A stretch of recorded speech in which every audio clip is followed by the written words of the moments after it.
The Spurs stunned the Clippers with a late 14-3 run to win in Los Angeles last night. The Clippers led by 7 with less than 6 minutes left in the game. But poor shooting and 2 costly Blake Griffin turnovers proved costly for Los Angeles. This season, the 4-3 Clippers are near the bottom in the NBA in defense, allowing nearly 102 points per game. Stephen A., you picked the Clippers to actually win the NBA title. So how do you explain early season struggles? Well, first of all, I didn't want to engage in the predictable the way my compatriot Skip Bayless does. That's why I didn't pick the Spurs. We know that they're the reigning defending world champions and they're a better team. I'm just hopeful that the Clippers will be better because I'd rather be in L.A. than the Riverwalk. I'm not going to lie about it. But now as we get to that, let me be very clear about what we're witnessing from the Los Angeles Clippers, particularly last night. Skip, your boy Kawhi Leonard is big time. It's just that simple. He's big time. 26-10 doesn't even begin to explain his impact because what he was able to do defensively in the waning moments against Chris Paul spoke volumes, which brings me to the Clippers to answer the question directly.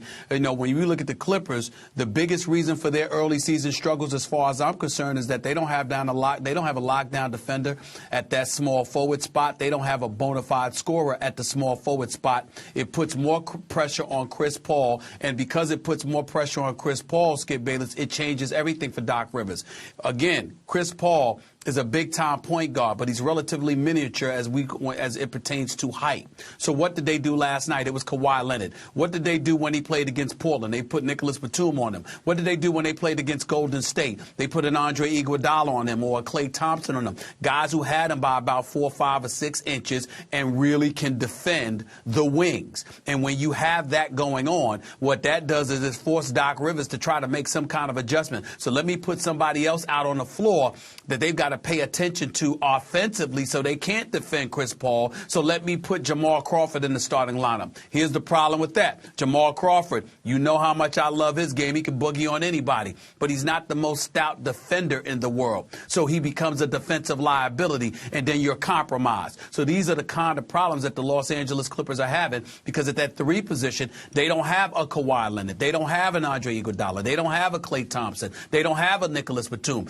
I think, Skip Bayless, they need to strongly go out, whether it's a Kenneth Faried out of Denver, whether it's an Iman Shumpert, although he would be relatively undersized. And I know that, obviously Mike Woodson, the former Knicks coach, is an assistant coach on that bench right now, so I don't know how that would work out. But I think an Andre Iguodala, an Iman Shumpert, for example, a Kenneth Faried, the Clippers are in desperate need of somebody like that will not allow teams to sit there and just take a big guard and put him on Chris Paul without anything to worry about. That's the problem that's going on right now. They've got all season. They got till the trading deadline to try and fix that. But clearly they're going to need more from Matt Barnes. They're not getting it right now, and they need to upgrade to some degree because he's really good coming off the bench. I'm not sure he's your guy as the starter. They're going to need more help in that regard because when you don't have that small forward spot to worry about, Skip, then they're able to take the opposing small forward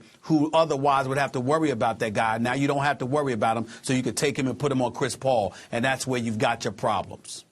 Now, wait a second. Did you just admit on national TV that you only picked the Clippers out of hopes that you'd be in L.A. for the finals? No, I'm just joking. Stop it. Well, I picked the Clippers because I think from top to bottom, they're talented enough to pull it off. I think this could be their year, but they've got problems with the smoke, with the wing defenders being able to defend Chris Paul. Well, let me be clear. But you're not backing off your pick just yet, right? Not at all. Okay, you're still hanging Not at all. Not at all. Okay, it's very early, but I do see issues with your Clippers and your pick. Because I was dumbfounded late last night when my Spurs, who are not a very good basketball team right now, stole that game in L.A. They did not play very well, my Spurs. They shot, once again, 2 for 19 from the three-point line. After leading the NBA in three-point shooting last year, my Spurs, they are now second to last in the league, even though it's early. In three-point shooting. Only Sacramento is shooting the ball worse from 3 than my San Antonio Spurs. Clearly, they miss Patty Mills, number 1, Tiago Splitter, number 2, and Marco Bellinelli, number 3, all of whom are hurt. But, Stephen A., thank you very much for bringing up Kawhi Leonard, because for the first time really in Kawhi's young career, Popovich pulled him aside before the game and said, I want you to be selfish tonight. I want you to shoot it as much as you touch it. And Kawhi actually looked for his shot last night in ways he's never looked for his shot, and had career highs and shots taken and points and blah, blah, blah. And as you point out, what I was most impressed with watching the game was he locked down Chris Paul. Occasionally he locked down Jamal Crawford when he had to. He stole the ball 3 times in the fourth quarter. The Spurs stole it 6 times in the fourth quarter. Boris Diaw, explain this to me, that big caboose of his, he did a heck of a job on Blake Griffin last night, which brings me to the Clippers stats. I know this is early, but these are all bad sign statistics. Your Clippers are last in the NBA in rebounding. They're last in second chance points, obviously off offensive rebounds. They're 26th in points in the paint, and they're allowing the 4th highest opposing field goal percentage. Those are bad combination stats. That means that last week when Doc Rivers lambasted this team, remember he was just scathing in his public criticism of his team. He called it soft. He said we don't play hard. He blasted the team meeting that they called, saying they were just blowing smoke at each other, that it didn't mean anything, didn't get them anywhere. And last night, albeit against what's left at this point in my Spurs early in the season, they should have won that game, and they should have closed that deal, and they did not. So where's the Chris Paul leadership? Again, 10th year in the league, and I think there's some pressure on Chris to live up in the postseason. He is still CP0. He has 0 rings. He better put at least can he become CP1?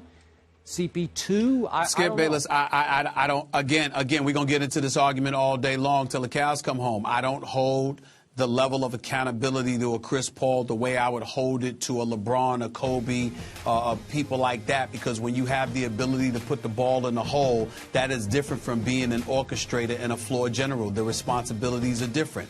And that's just the way that I look at it. I also believe in the Clippers because I believe in Doc Rivers. I believe that Doc Rivers is consistently one of the top 3 coaches in the game of basketball. And the fact that these problems are happening early don't concern me, because if there's anybody that I know would fix it, he's one of the top 3 coaches in the world that I know can and will do it. So I'm not remotely concerned in the slightest. I love the fact that he got on them. I love the fact that they're feeling it. I spoke to Chris Paul about a week or so ago. He's feeling it. He understands what's going on. His whole thing is that it's championship or bust. That's his mentality, and that's how he's thinking for the rest of his career, because he understands he's been in this league long enough where certain things have got to happen. It's just that simple.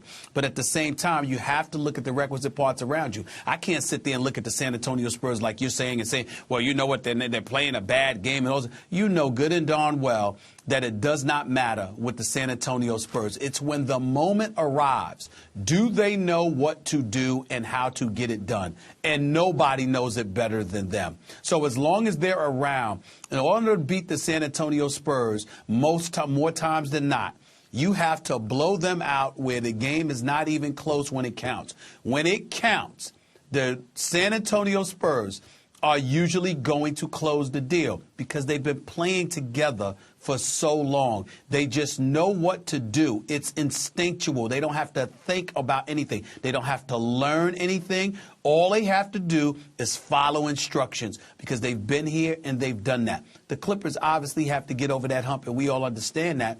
But I also think we have to look at their personnel and see what they're working with. Chris Paul, no matter how good he is, Skip, it's going to be pretty difficult for him to sit there and get around a dude that moves and defends the way Kawhi Leonard does, that has him by about 7 inches. Yeah. That's a pretty tall task to ask for somebody. It just is what it is. So can you conclude, bottom line, that so far Blake Griffin and DeAndre Jordan are not playing very hard? Is that fair to say after the stats? I'm not going to say no. I'm not questioning their effort. I'm questioning their productivity.